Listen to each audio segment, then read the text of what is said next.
Hello friends, welcome back to 1 Year in Proverbs. My name is Justin Houghton. Today we'll be looking at Proverbs 6. Today is January 6, 2024, and this proverb is about avoiding disaster.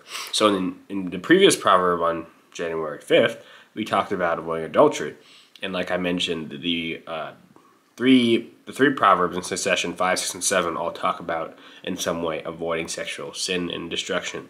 However, in Proverbs 6, in the latter quarter is when we kind of get more into the sexual sin part. So that may not be the main focus of today's discussion. However, nonetheless, as we always do, take some time to read the chapter, jot down or keep note of what stands out to you, and then come back and feel free to share what stands out in the comments as well when all is said and done. So take a moment now and pause the video and read the chapter. So welcome back to the video if you paused. And as always, I read from the King James Version of the Bible. So if you'd like to follow along, that's what I use. So the first verse that stood out to me was verse 5, which reads, and it's talking about money actually. This is verses 1 to 6 talk about money, about surety, about being responsible for others' debts. It says, deliver thyself as the roe from the hand of the hunter and as the bird from the hand of the fowler. You know, money is one of the most important topics in Jesus' ministry. He talks about money a lot in different ways, about the love of it, about the use of it, about the storing of it. Proverbs is no different. A lot of Proverbs about money, a lot of wisdom on how to manage money.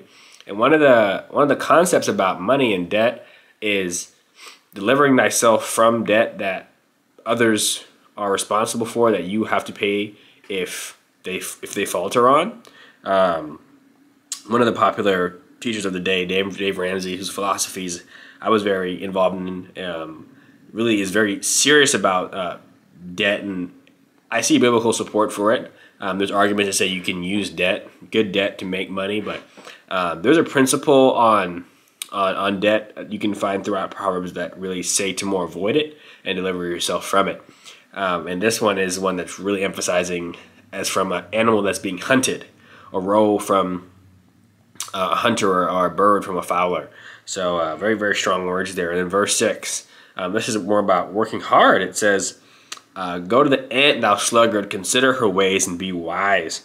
You know, there's so much wisdom in animals. Ants, to be one, they have no ruler or overseer, yet they know what they must do, as it says in Proverbs 30. And ants really stand as a example of preparation, and really for those who struggle with laziness, something that I've struggled with myself, just being diligent in your work. Ants can be a guide. They have no guide or overseer or ruler, as it says in verse 7, but has meat in the summer and have food in the harvest. So ants can be an animal that you study in your time as well. The next verse is verse 12, which talks about the froward mouth, which is a lie. It reads, a naughty person, a wicked man, walketh with a froward mouth. A froward mouth means a lying mouth.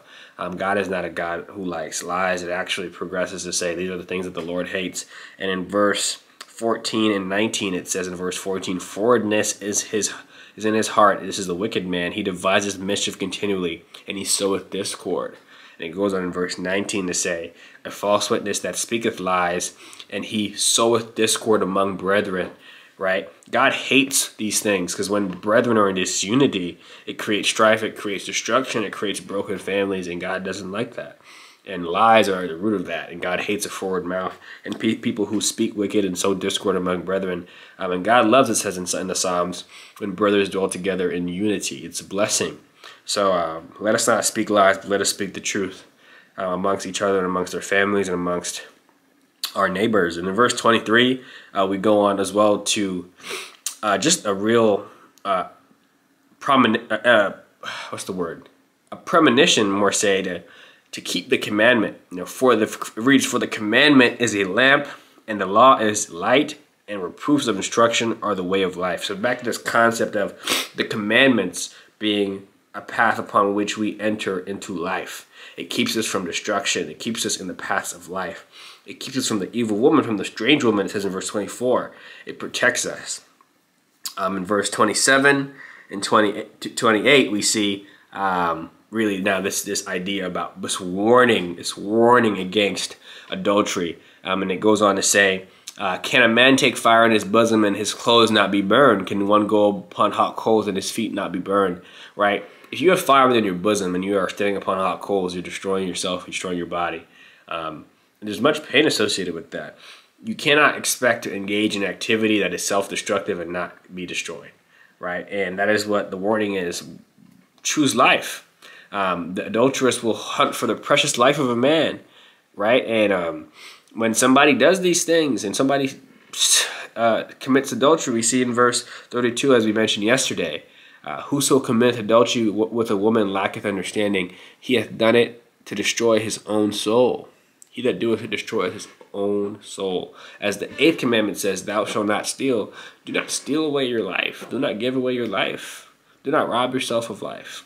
Choose life itself and walk in the paths of righteousness. So friends, these are the thoughts I have for today. And I pray that these words be a sharpening unto you to be able to walk in the paths of righteousness. And may God bless you today and allow you to avoid disaster by making choices that put you in a position to succeed. So may God bless you, and may the peace of Jesus Christ rest upon you. See you tomorrow.